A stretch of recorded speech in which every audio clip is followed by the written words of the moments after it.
దేవుడు ఎప్పుడు, ఆయన స్వరం మనకి ఎప్పుడు వినపడుతుందో తెలుసా? When all other voices are silenced. వేరే విషయాల నుండి మనము ప్రక్కకు వచ్చి దేవా నాతో మాట్లాడు అన్నప్పుడు ఆ చిన్న స్వరముతో దేవుడు మనతో మాట్లాడతాడు.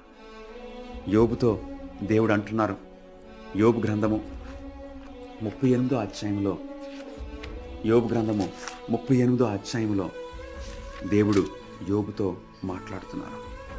అప్పుడు యెహోవా సుడిగాలిలో నుండి ఇలాగున యోబునకు ప్రత్యుత్తరం ఇచ్చెను. Divine wisdom, divine love, infinite wisdom, infinite love waited for a